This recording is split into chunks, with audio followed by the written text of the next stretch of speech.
नाना आश्चर्यमिदं विश्वं न किंचिदिति निश्चयी निर्वासनः स्फूर्तिमात्रो न किंचिदिव शाम्यति। नमस्कार मित्रों, ये जो श्लोक है ये अष्टावक्र गीता के 11वें अध्याय का 8वां श्लोक है, जिसे हम आज गहराई से समझेंगे। तो आइए सबसे पहले इसके अर्थ को समझते हैं। तो जो श्लोक है वो कहता है, नाना आश्चर्यम इदम विश्वम, अर्थात नाना प्रकार के आश्चर्यों वाले इस विश्व को, न किंचिदिति निश्चयी, अर्थात कुछ नहीं ऐसा मानकर निश्चय करने वाला, निर्वासनः स्फूर्ति मात्रो, अर्थात वासना से मुक्त स्फूर्ति मात्र होकर, न किंचिदिव शाम्यति, अर्थात कुछ नहीं के जैसे शांत हो जाता है। तो यहाँ पर अष्टावक्र अब जनक महाराज से कहते हैं कि जो यहाँ पे इस संसार में जो नाना प्रकार के आश्चर्य हमें देखने को मिलते हैं, इन सबको कुछ नहीं मानने का निश्चय कर लेता है, अर्थात उनको कोई महत्व नहीं देता, कहता है कि ये तो ऐसे ही है, कुछ है नहीं। वह जो है वह वासनाओं से मुक्त हो जाता है और केवल स्फूर्ति मात्र रह जाता है, और इस प्रकार से वो कुछ भी नहीं हो जाता है और कुछ नहीं होकर के वो शांत हो जाता है। तो यहाँ पर हमको जो बताया जा रहा है वो यही है कि हमको संसार की ओर आकर्षित नहीं होना है। वास्तव में हमारी समस्या ही है कि हम संसार की ओर आकर्षित हो जाते हैं। संसार में जो भी कुछ हमें कुछ दिखता है तो हम उसकी ओर आकृष्ट हो जाते हैं। किसी को धन का लोभ है तो वह धन की ओर आकृष्ट होगा, किसी को सौंदर्य का लोभ है तो वह सुंदरता की ओर आकृष्ट होगा, किसी के अंदर शक्ति का लोभ है तो शक्ति की ओर आकृष्ट होगा। और इनके विपरीत जो तो जिनकी ओर आकर्षित होता है उनकी ओर तो आकर्षित होता है, और उनकी जो विपरीत है उनसे जो है वो दूर भागता है। तो ये राग और द्वेष वो करता है।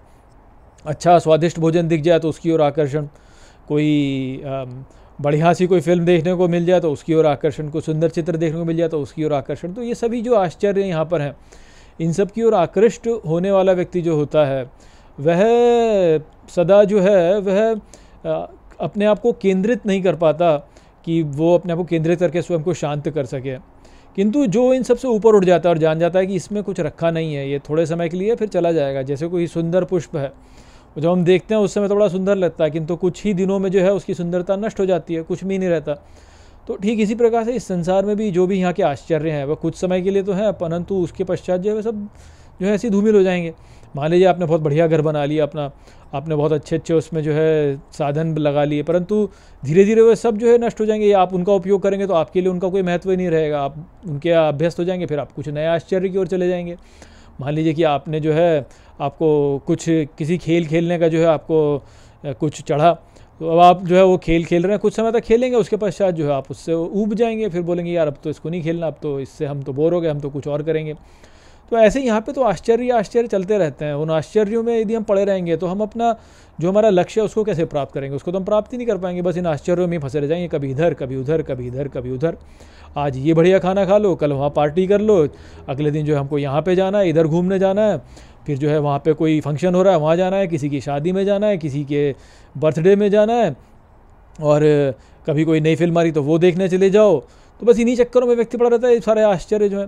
परंतु जो इन सबको देख करके बोलता है कि इसमें कुछ नहीं रखा है, ये सब ऐसे ही, बस ये तो ऐसी रुई है, इसमें कुछ है नहीं वास्तव में, तो वो जो व्यक्ति है वह फिर वासना से मुक्त हो जाता है। फिर ये सब आकर्षण उसको जो है उसकी ओर आकर्षित नहीं करता है। क्यों? क्योंकि फिर समझ जाता है कि इसमें कुछ है नहीं, यदि मैं इसी चक्कर में पढ़ूंगा अभी तो मैं कुछ समय में उब जाऊंगा, इससे तो क्या महत्व दूँ इसको। तो धीरे धीरे जो है व्यक्ति इन सभी वासनाओं से मुक्त हो जाता है और स्फूर्ति मात्र रह जाता है, अर्थात वह केवल एक दृष्टा के रूप में रह जाता है कि वह सब कुछ को देखता है एकदम तटस्थ हो करके कि भाई ये है, ऐसा है, ठीक है। फिर वो सभी में जो है सौंदर्य दिखने लगता है। फिर उसको ऐसा नहीं लगता कि अच्छा ये जो है ये सुंदर है और ये कुरूप, ऐसा नहीं दिखता उसको, सब सुंदर ही दिखते हैं, क्योंकि वो सब कुछ को देखता है, सबको जो है वह एक नए दृष्टिकोण से ही देखता है, और सबको जो है वो केवल ऐसे दृष्टिकोण से देखा है कि उसमें कोई अपनी कोई खुद की कोई उसमें पहचान नहीं लगाता। ये नहीं बोलता कि ये अच्छा है या ये बुरा है या ये ऐसा है या वैसा है, इस प्रकार से नहीं बोलता। जो जैसा है वो वैसा है, उसको वैसे ही स्वीकार करके उसको देख लेता है। तो इस कारण से वो स्फूर्ति मात्र रह जाता है और इस प्रकार से कुछ नहीं में शांत हो जाता है, अर्थात उसकी कोई ऐसे कोई प्रेफरेंस नहीं रहती है। ऐसा नहीं कि वो किसी एक को तो महत्व देगा और किसी अन्य को महत्व नहीं देगा, ऐसा नहीं रहता उसका, या वो किसी एक की उपेक्षा करेगा और अन्य की उपेक्षा नहीं करेगा, ऐसा नहीं है। वो संसार की पूर्णता से उपेक्षा ही कर देता है और सबको केवल एक ही दृष्टि से देखता है। उसको कोई अंतर नहीं पड़ता कि कोई कैसा हो रहा है, कोई कैसा हो रहा है। कोई सुंदर वस्तु दिख गई जो लोग सुंदर मानते हैं तो उसको भी वो सुंदर दिखाई देगी, और यदि कोई कुरूप वस्तु उसको दिख गई तो वो भी सुंदर ही दिखाई देगी। कोई नई गाड़ी देखी और बोला अरे वाह ये तो बड़ी बढ़िया है, ये तो मर्सिडीज़ है, मेरे को बड़ी सुंदर लगी, तो वो भी अच्छी लगेगी। और कोई साइकिल है वो उसको उसमें भी रुचि मिल जाएगी, उसको वो भी ठीक ही लगेगा। तो वो इस प्रकार से स्थित हो जाएगा, तो इस कारण से जो है वह कुछ नहीं में स्थित हो जाएगा, और ऐसे होने पर वो शांत हो जाएगा। क्यों? क्योंकि फिर वह अपना ठप्पा नहीं लगा रहा है वस्तुओं पे कि मुझे ऐसा नहीं है या वैसा अच्छा लगता है। तो वो बात थी जो कि यहाँ पे अष्टावक्र जनक महाराज से कह रहे थे। आशा करता हूँ कि मैंने इस श्लोक को आपको अच्छे से समझा दिया होगा। चलिए इसी के साथ इस वीडियो को हम यहीं पे समाप्त करते हैं। नमस्ते।